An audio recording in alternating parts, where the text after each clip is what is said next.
Hello, I'm Declan Harvey with BBC Newsline. Tonight's headlines. A rapist who's been on the run for 2 weeks is still using online dating sites, says his victim. The woman says police need to publish the images of missing criminals sooner. I felt like they weren't taking it seriously. I felt like the longer you left it without releasing an image, he could have continued. Ian Paisley says he'll talk about a united Ireland, but hasn't heard a convincing argument yet. He and Sinn Féin's Michelle Gildernew speak in a new BBC podcast. I'm a true believer in Britain and in this place being British, but if you've got persuasive arguments, please present them, because to date I haven't heard them. Delight across the northwest as a new air route from City of Derry to Dublin is set to take to the skies next spring, funded by the Irish government. An Irish presidential candidate visited Northern Ireland this week, but her social media team mistook Berlin's Reichstag building for Belfast City Hall. And on more serious dangers of being caught out online, younger people tell politicians at Stormont about the fakery they face. The Northern Ireland football squad has arrived in Belfast ahead of two huge World Cup qualifiers against Slovakia and Germany. I'm at the team hotel, where we'll be joined live tonight on the programme by the manager, Michael O'Neill. And we have a weak weather front which will bring some damp, drizzly weather for a time tomorrow. But then an area of high pressure builds in. Find out how the outlook is shaping up later.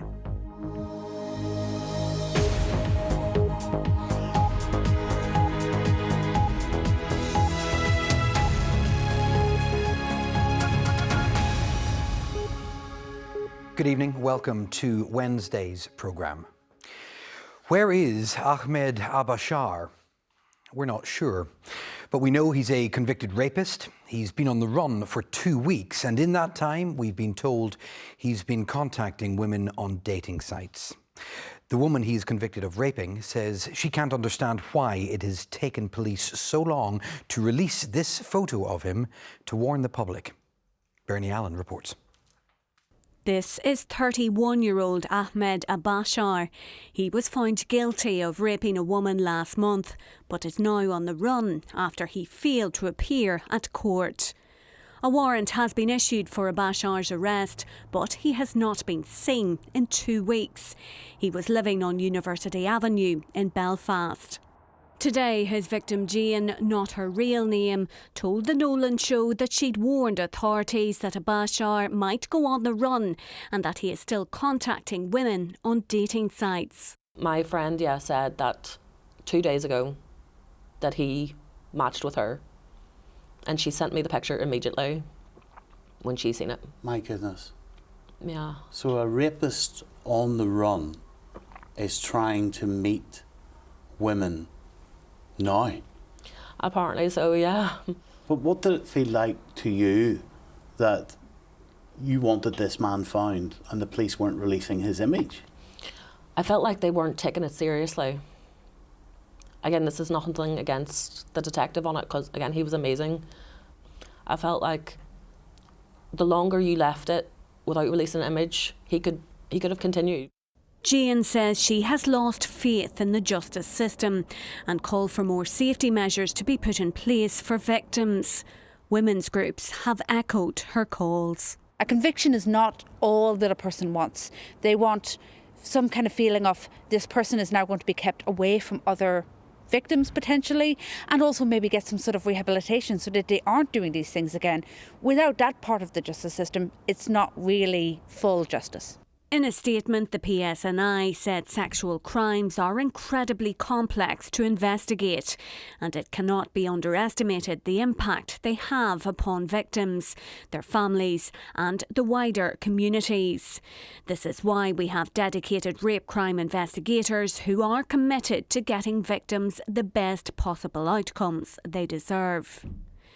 Jane says she's speaking out because her attacker tricked her into believing he was someone else, and she wants people to see his photo so they are aware if they come into contact with him.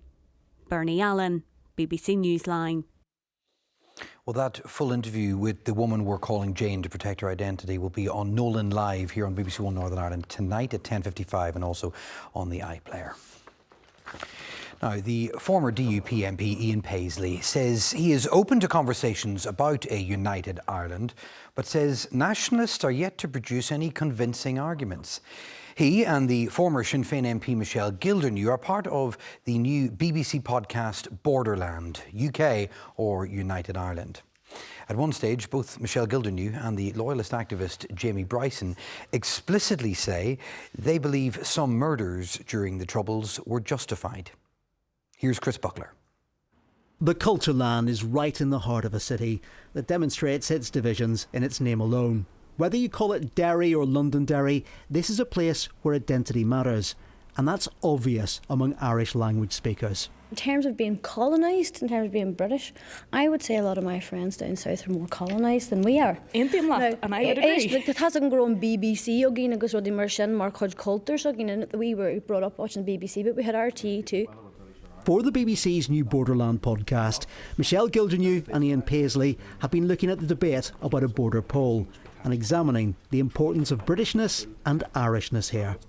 So you don't have to be in Ireland to be Irish. Yeah. And, you know, the people who have embraced their culture, their language, their heritage. State then to be Irish. I mean, what you've really dismantled there, and I think it's a very interesting point, that if that's the case, you don't therefore need one single state to therefore be Irish, because you can be Irish anywhere, just like I can be British anywhere. But the 6 counties is a shithole, like. So, you know, that's the problem. This country doesn't work. You've been helping the government this for the I know. 20, 30 years. The strength of language matches the strength of feeling about these issues in Northern Ireland. But despite being a committed unionist, Ian Paisley says he is prepared to listen to conversations about constitutional change. So at the moment you haven't presented one single argument that would say to me, gosh, that stumped me, I really should be voting for United Ireland. Your mind is open. Of course, my mind's open. My mind's open every single day of the week. A set of circumstances where you would my mind is open on all sorts of terms. But I'm a true believer in Britain and in this place being British. But if you've got persuasive arguments, please present them, because to date I haven't heard them. But there are unionists deeply concerned about all this talk of a border poll.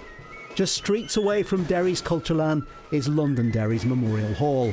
And here, there are people who believe their Britishness could be under threat.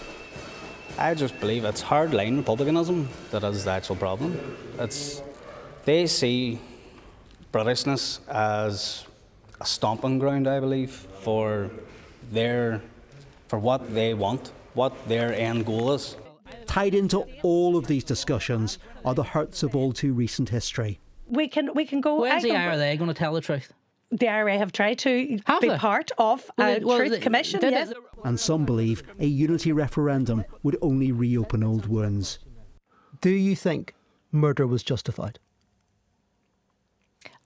I wish it had been avoided, but I think the British Army brought a war to our streets, and the repercussions of that were as a result of what happened. But I also think that if we're not talking about history, if we're not talking about history, Michelle, just be honest with the answer. July 2025, a few miles from where I live, there was a bonfire with a boat full of migrants on it. Michelle, answer the question. Do you believe IRA murder was justified or not? Do you? Be honest. I'll be honest. Yes, I'll be honest. I do. You do? That's fine. Well, at least we can be honest with each other. Those kind of conversations may well be an indication of why the British and Irish governments are reluctant to discuss the possibility of a poll.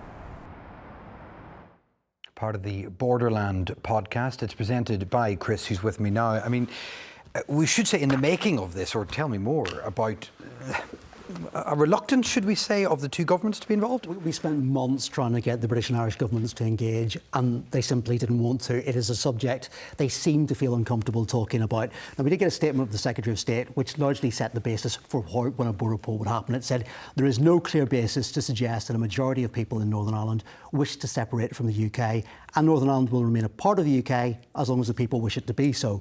But there are senior politicians in the Republic who believe that they need to prepare for the potential of change at some time in the future.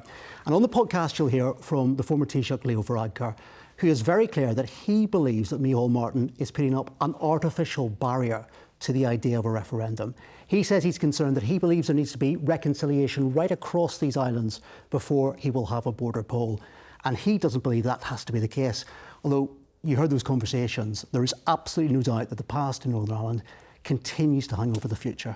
Yeah.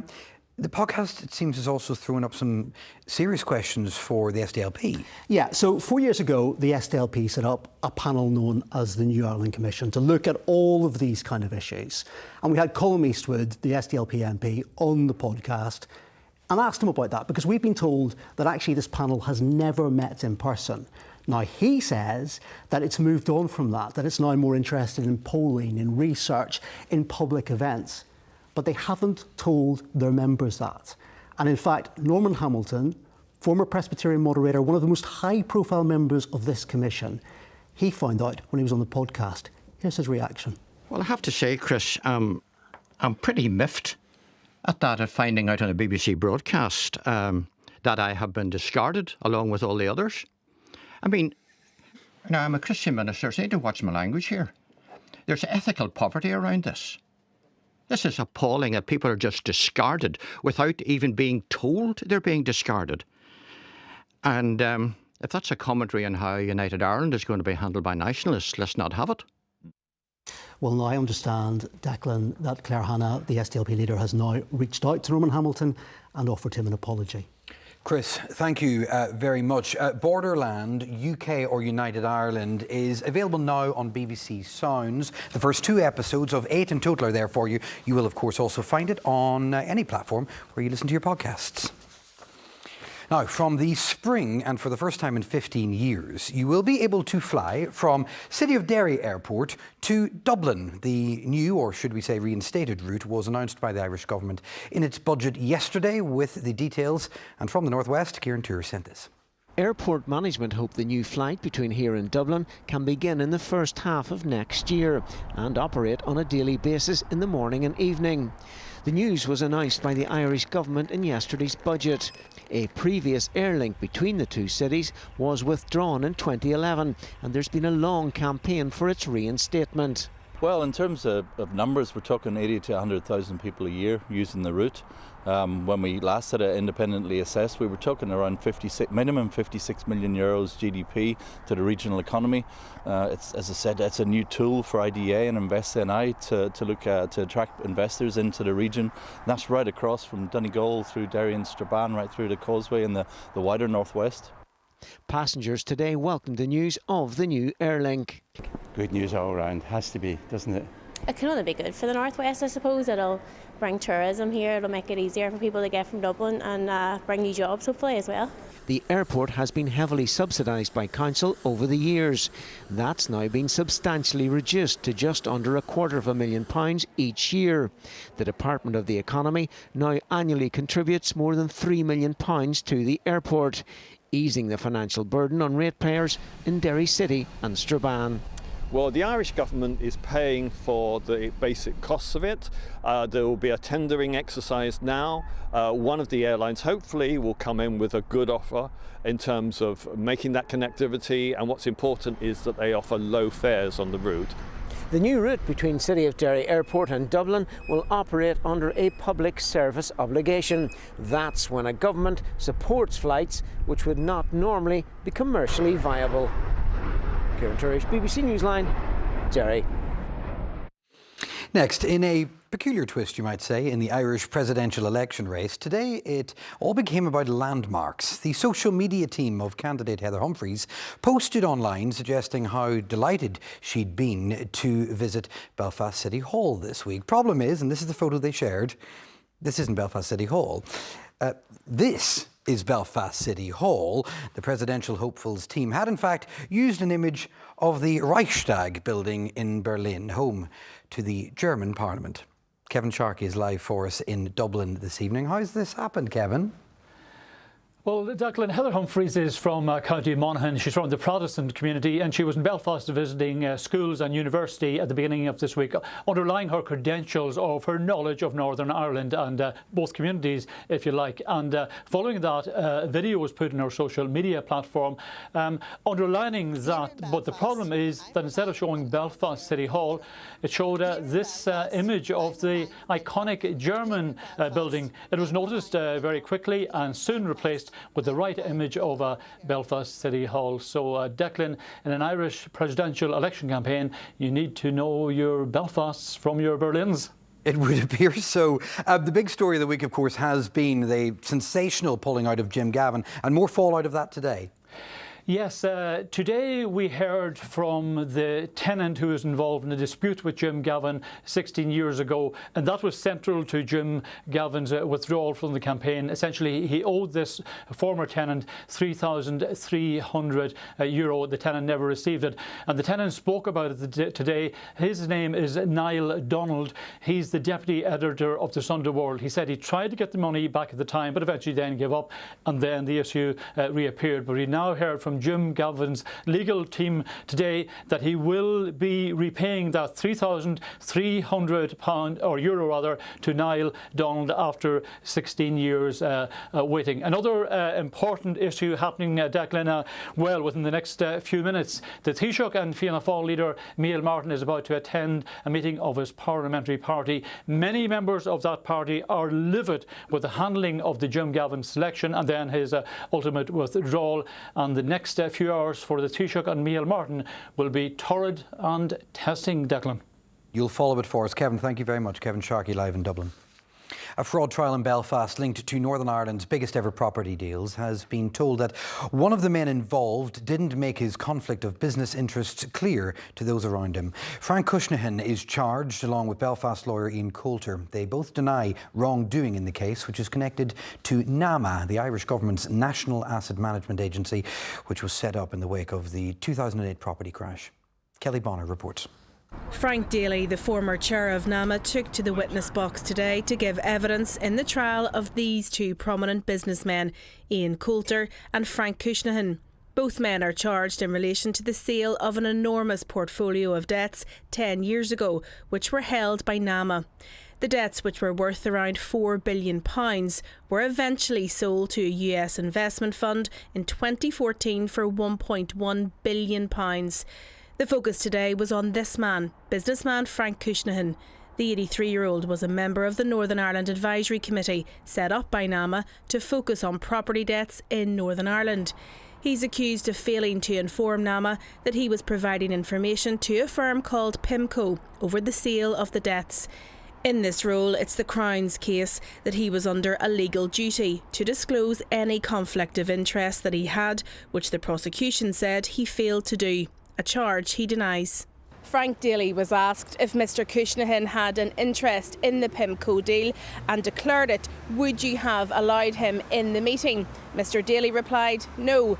When asked why, he said, because it would have been a conflict of interest. It's just something he shouldn't be present at or allowed to be aware of NAMA's thinking. Mr Daly told Belfast Crown Court that Frank Cushnahan should have held his hands up and declared an interest in the potential multi-million-pound property deal. The case continues. Kelly Bonner, BBC Newsline at Belfast Crown Court. Nigel Farage's party Reform UK could be a threat to the Union, according to the chair of the Northern Ireland Conservatives. Paul Lehman made the warning at the Tory conference in Manchester. Now, in her closing speech, party leader Kemi Badenoch made a surprise announcement that, should they win the next election, they'd scrap stamp duty on the sale of main homes. Our political reporter Brendan Hughes was there for us. Rolling out the blue carpet, and lots of it to spare. Fewer stalls, empty seats, but members from Northern Ireland are staying positive. It's been really healthy. There's a lot of good thinkers, I think, within the party, so I think that's come out here. So more of a serious kind of tone of renewal and where we go next. But what does this Brexit remark say about levels of interest in us? Last time I checked, Northern Ireland did vote to leave. Northern Ireland didn't vote to leave. Northern Ireland voted to remain. I think Kemi would admit herself that was a mistake, a bit of a gaffe. One thing that can't be overlooked is the rise of Reform UK. So is that a threat to the Tories?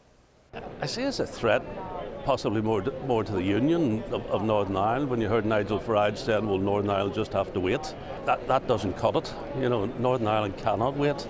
It has to be all or nothing. As for Labour repealing the Troubles Legacy Act, that what we were attempting to do was to draw a line under a long period of legal conflict, and I'm afraid that line has now been wiped out. These outfits worn by Margaret Thatcher are among the many tributes here to the former Prime Minister, who would have turned 100 this month. Some have drawn comparisons to Kemi Badenoch, but can the new Iron Lady measure up? No mention of Northern Ireland in her speech, but Kemi Badenoch came out swinging. We are fighting for people who work hard and do the right thing. We are fighting for people who ask, why do sickness benefits pay more than the minimum wage? More than the living wage even. We are fighting for small business owners, people who take risks and get things done. The Conservatives' blitz of bold new policies aims to grab back momentum from reform, but with key elections next year, there's little time to spare. Brendan Hughes, BBC Newsline, at the Conservative Party conference in Manchester. Now, it seems younger people do want to talk to their parents about what they're getting up to on social media and want more lessons about online safety given to them in schools. That is according to some who were at Stormont today to talk about their online lives. Our education correspondent Robbie Meredith went along to meet them. They're the teenage generation at the sharp end of social media and online life. Today they came to Stormont to tell adults about it, and there was plenty to talk about. There's a lot of issues such as like groomers online or inappropriate content that young people shouldn't be seeing, or just people being bullies online. Like, online bullying is a major problem. The ease with which people can post material or make abusive comments online under a false identity also came up. It's so easy to make a fake profile and fake like you're another person online. This could be so dangerous for people anywhere, because you might be like being friends with a really old man when you think you're being friends with someone your own age.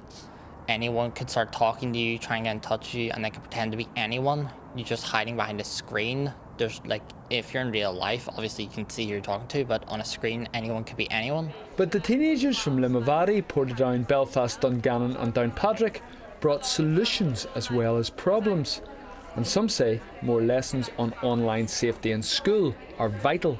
Because it's not really taught being in the curriculum, so it means that young people are going out there and not knowing what could happen to them. Contrary to the stereotype, many actually said that they did want to talk to their parents about their online activity.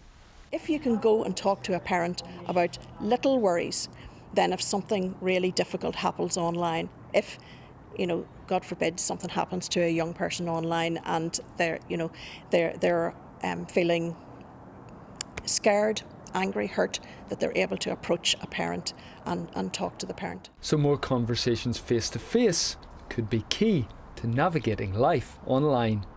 Robbie Meredith, BBC Newsline.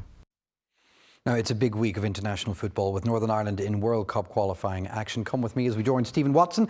He's at the Team Hotel live for us this evening. What's the atmosphere like there, Stephen? How are they feeling?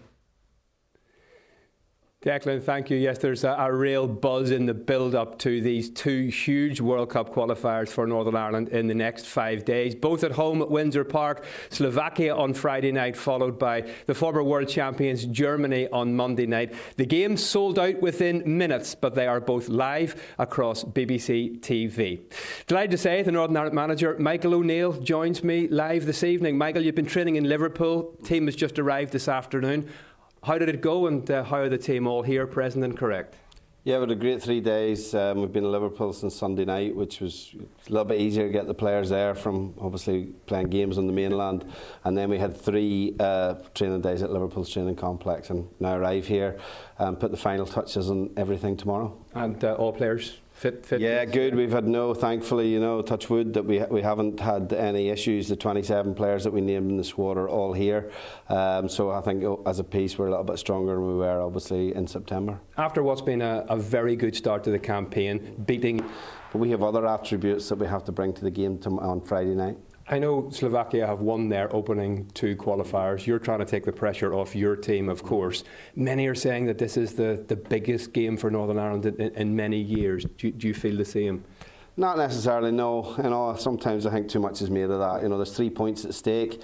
I think we saw, it would be foolish of people just to write off Luxembourg. We had a tough game there, so did Slovakia have a tough game there. So, we know that if we can win the game, obviously it'll put us level on 6 points with Slovakia.